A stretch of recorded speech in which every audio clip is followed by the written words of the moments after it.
Hey guys, it's Fancy, and you're watching the Good Wives Network. And this is Chad Doerman. He is a father from Claremont County, Ohio. And Friday, he took a plea deal that warranted him 3 consecutive life sentences in prison without the possibility of parole. And there was a couple other charges that ended up being 16 more years on top of that. Now, back last year, it's been about 14 months since Mr. Doerman had what his prosecution or his defense team says is a psychotic break.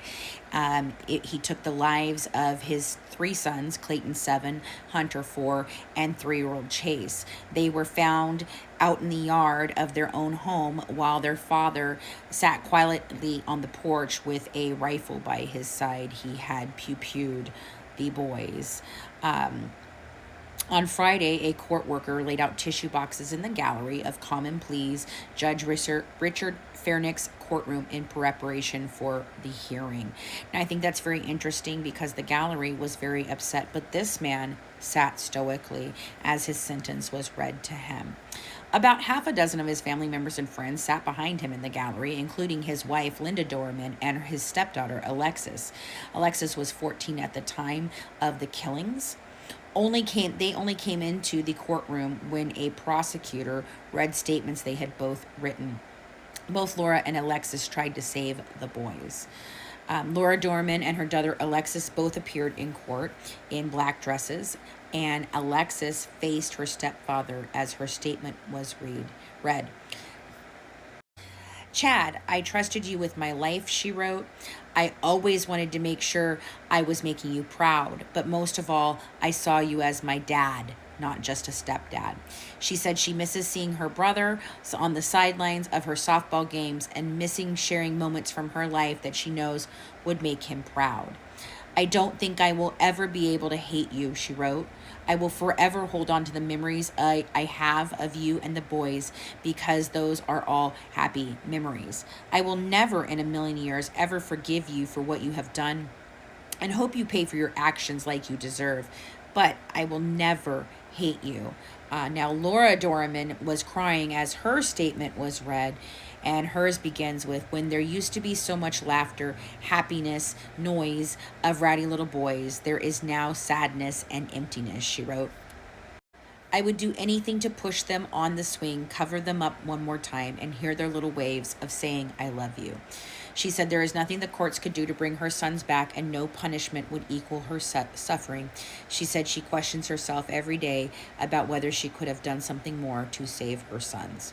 That is tragic. I feel so bad for these 2 women. It is just horrible. And that little girl is one brave little cookie to be able to sit there in that courtroom and face this man, especially after hearing what it was that he put her through, trying to take a baby out of her arms and then went ahead and unalived him right in front of her.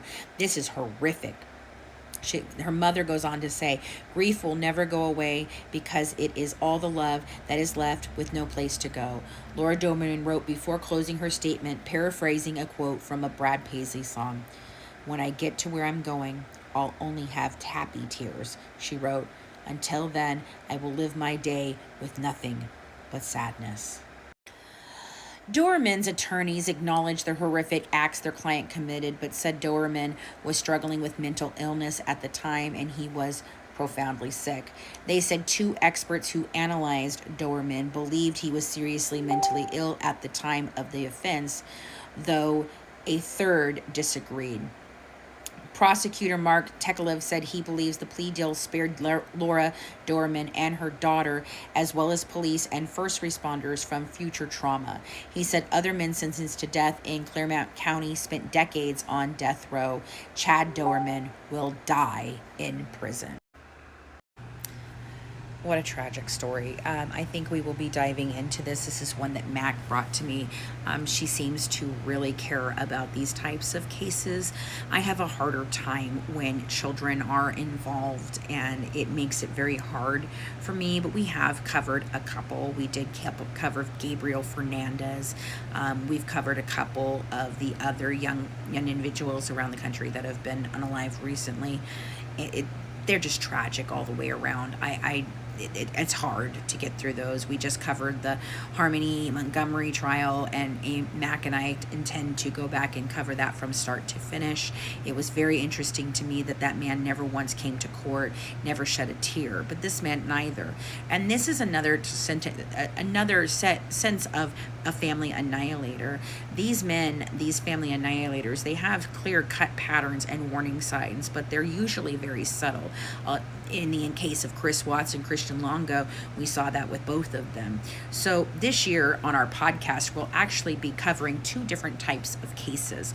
We're going to be covering moms who kill or unalive and family annihilators. Both have very similar thought processes, etiology, psychologically. They both share similar traits and psychological issues. So we're going to be deep diving into those cases this year. So have a good one from The Good Wives, serving up true crime one dish at a time. Bye, guys. Mwah.